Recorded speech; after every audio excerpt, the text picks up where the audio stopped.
Welcome to Scaling Legends. Today we're taking a deep dive into an absolute perfect storm that's just battering the industry right now. Yeah, battering is definitely the word for it. Right. And our mission for this deep dive is straightforward, but it's critical. We are unpacking the acute construction labor crisis, and more importantly, we're exploring exactly how you, as a construction business owner, how you can survive and actually scale your operations despite these, frankly, unprecedented challenges. Because the landscape is shifting underneath our feet incredibly fast, the traditional playbooks for staffing a job site, the methods that worked even 5 years ago, They're obsolete. Completely obsolete as we speak. We are looking at this really volatile combination of enforcement, demographics, and economics. It's forcing a total reset of how things get built. Let's ground this right away. There's a scenario that really paints a vivid picture of this chaos. We're talking about a real-world active job site in Los Angeles. Yeah, this one is wild. Yesterday, the general contractor had a solid crew, 8 to 10 workers moving the project forward. Today, they are down to 3 or 4. Overnight. Yeah. More than half the crew is just gone. And the immediate fallout it goes way beyond just a delayed schedule. Right, because those remaining 3 or 4 workers on that site, they looked around, realized they were the only ones left holding the tools, and suddenly they are demanding double their hourly rates just to stay. Exactly. That is the reality on the ground right now. And it isn't some isolated case study confined to Southern California. It is happening on job sites across the country as we speak. Because the current climate is just incredibly tense. It is. Recent ICE raids are driving a massive portion of the workforce back to the shadows.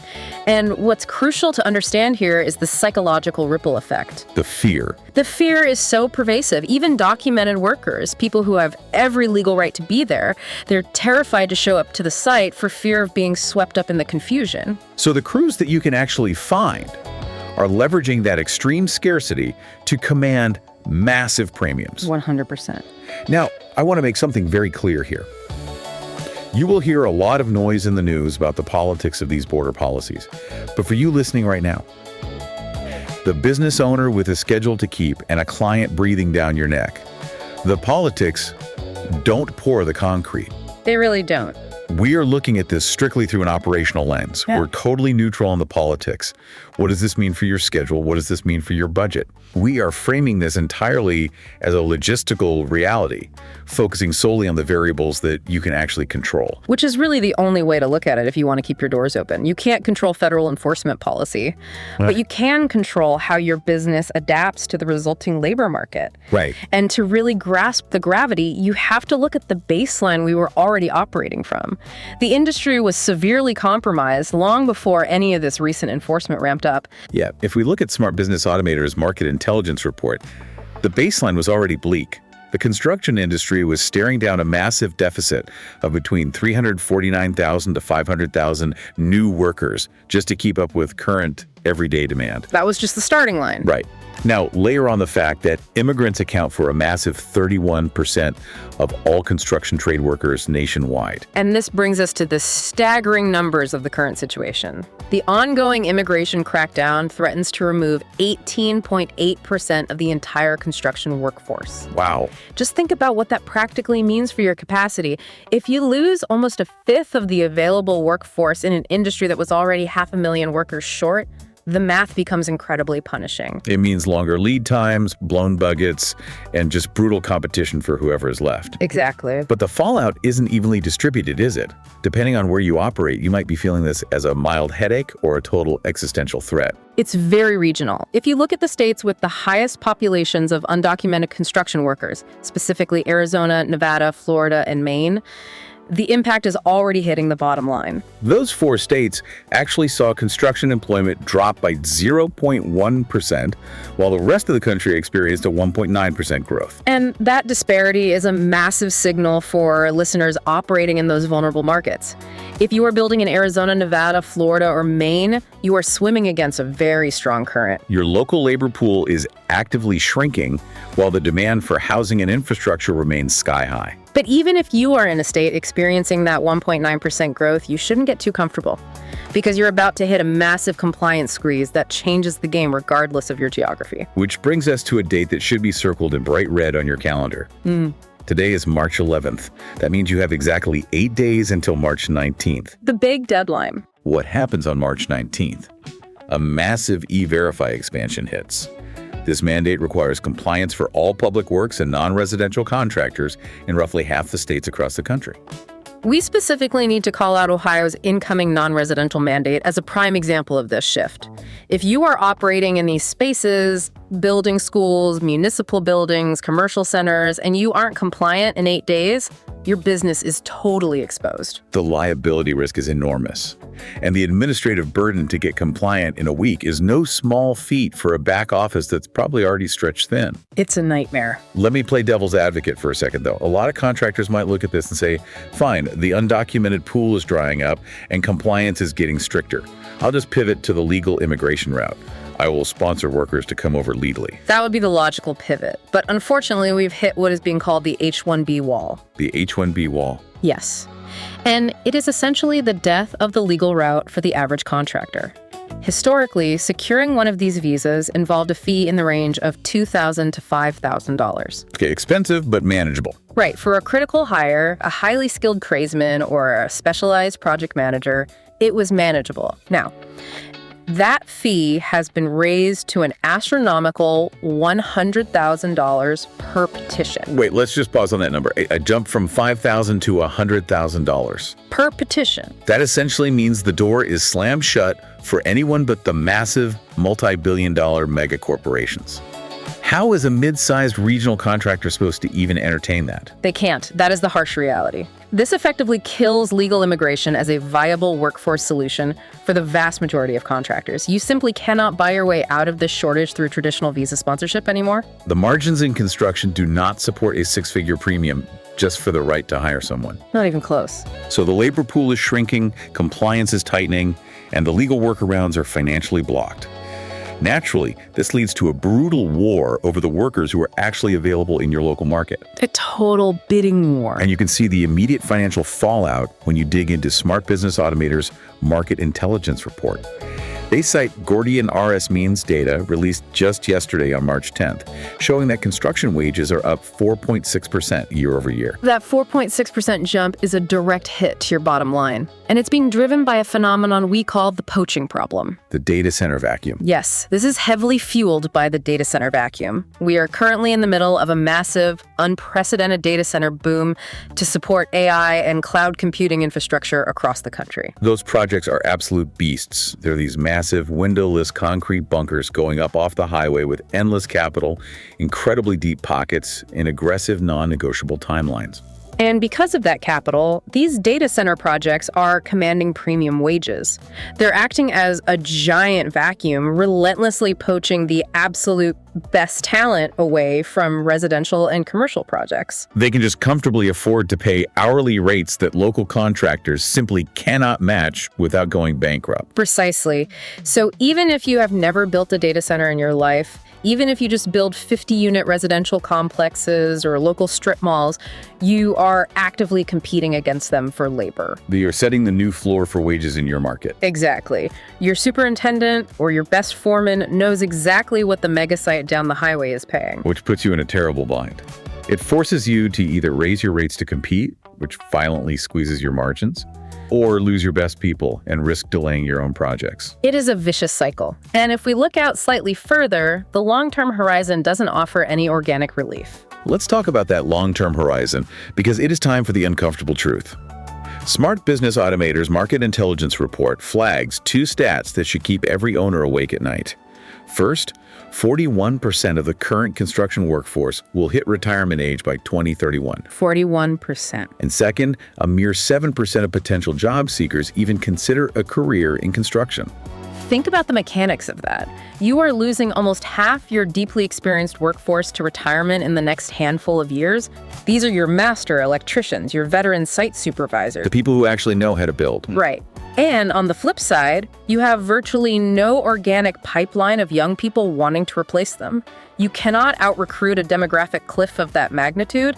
The math simply doesn't work without a fundamental shift in how the industry operates. So what are contractors actually doing right now to survive this? Because sitting around complaining about kids not wanting to work isn't a business strategy. They're adapting out of pure necessity. The survival tactics we're seeing include contractors actively adjusting project timelines. They are having the hard conversations with clients, essentially saying, it's going to take longer, period. The labor isn't there. They're raising wages to retain who they have. Of course. But more drastically, many are simply turning down work they know they can't staff. You already know that bidding a job you can't staff is a quick way to tank your margins and ruin your reputation, which is why we're seeing so many growth-minded owners actively turning down revenue right now. It goes against every entrepreneurial instinct to walk away from a lucrative contract, but taking on a job without the crew to finish it is operational suicide. We're also seeing a big push toward building in-house apprenticeship programs, right? Yes, contractors are realizing they have to build their own talent from scratch. They're recruiting heavily from non-traditional pipelines, actively targeting women, military veterans, and career changers from entirely different industries. But even with all of those noble efforts, it is simply not enough volumes to bridge the gap. No, it's not. Which brings us to the most critical solution and really the crux of how you actually scale in an environment where headcount is capped. Right. If you cannot hire more people, you have to drastically increase the output of the people you already have. You have to adopt technology to fundamentally offset your labor needs. This is where the paradigm shifts. You have to remove the administrative friction that is bogging down your project managers. We are talking about utilizing highly specialized technology. Smart Business Automator is the prime example here. It's an AI-powered platform built specifically to help construction companies scale without drowning in admin work. Exactly. Let's actually slow down and do a deep dive into the tech itself, because AI is a buzzword that gets thrown around a lot. But we need to talk about how a project manager actually uses this on a Tuesday afternoon to save a failing project. Let's start with Smart Document Organization. Good place to start, because construction generates an avalanche of paperwork. The platform automatically tags, sorts, and categorizes photos, plans, permits, submittals, daily reports, and RFIs. Those requests for information that normally stall progress while someone digs through an inbox. Right. Think about the friction of manual work versus the leverage of this AI. Instead of your team digging through endless nested folders trying to find a specific HVAC spec sheet from 3 weeks ago while a concrete truck is waiting on site, they find it instantly. But it goes beyond just organizing files as a digital filing cabinet. One of the most impactful capabilities is how it handles daily logs and meetings. Oh, anyone in the field knows the pain of the daily log.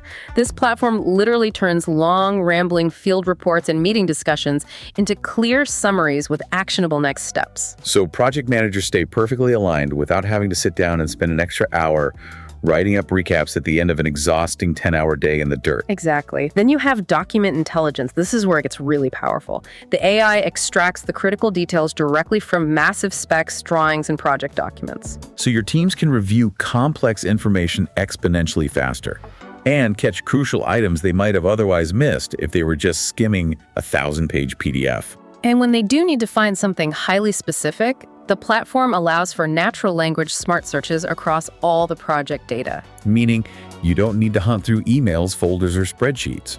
You just ask the system a question like you would a human assistant. Right. You just type, "Show me all communications regarding the steel delivery delay," and it gives you the answers immediately. Let's go back to those RFIs for a second. It even generates draft RFI responses. By using historical context, past project documentation, and existing records, it can pre-write a response for you to review. That dramatically speeds up communication turnaround times. You aren't drafting from scratch, you are just reviewing and approving. But what about keeping the actual project on track? That's where schedule risk detection comes into play.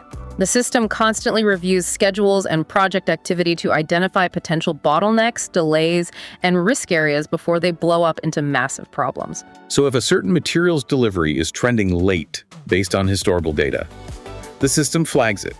It's proactive project management rather than reactive firefighting. Alongside that, it identifies budget variances and cost movements early. It gives leadership better visibility into where the money is bleeding before the budget is completely blown. It's essentially monitoring the overall health of the project across budget, schedule, documentation, and coordination all at once. And we all know change orders are a massive headache that can derail a project's profitability. This tech actually evaluates the true timeline and cost impact of change orders in real time. Meaning your team can respond strategically, armed with data, rather than just guessing the impact. Exactly. It also automates the generation of internal updates, executive reports, and operational overviews. Plus, it continually checks your project information against the actual specs to ensure compliance. Which is huge. Catching gaps or oversights early reduces the risk of expensive rework down the line.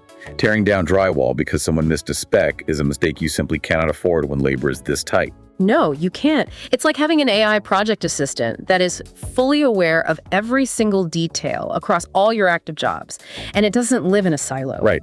It features seamless API integration, meaning it connects directly with your existing accounting software, your field tools, and your ERPs, those enterprise resource planning systems you already use to run your back office.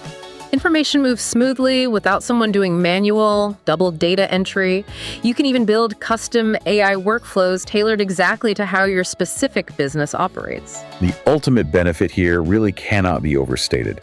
By utilizing this technology, your project managers can handle a significantly higher volume of jobs without being buried in paperwork. It acts as a massive force multiplier. When you are down 2 assistant PMs and you simply cannot hire replacements because the talent pool doesn't exist, this level of automation bridges the gap left by the labor shortage. It's the only way the math works moving forward. You are shifting from relying purely on manual oversight, which is constrained by how many hours a human can work, to leveraging a tech-enabled workflow. It protects your margins, it protects your schedule, and frankly, it protects your sanity. As we wrap up this deep dive, I want to leave you with a final provocative thought to mull over on your drive to the next site. Okay, let's hear it. We are watching the traditional labor pools completely dry up. The legal immigration routes are effectively blocked by astronomical fees. And almost half the deeply experienced workforce is about to age out and retire. With all of that happening simultaneously, is the very definition of a construction worker fundamentally changing? It's a great question. Over the next decade, as physical labor becomes impossibly scarce, will the standard job site role transition from a strictly manual laborer to a tech-enabled operator who's actively managing AI workflows and robotic outputs right there in the field? It's a fascinating paradigm shift to consider. The hard hat of the future might just come with an AI assistant built right into the visor, guiding the few hands we have left. It certainly seems that way. Thank you for joining us for this deep dive into the construction labor crisis. Now, if you found value in this breakdown and want to keep staying ahead of the curve, make sure you subscribe to Scaling Legends on your preferred podcast platform. Please leave us a rating and a review. It really helps other contractors in the industry discover the show and navigate these exact same challenges. Don't forget to share this deep dive with colleagues, your foremen, or team members who need to hear this operational data.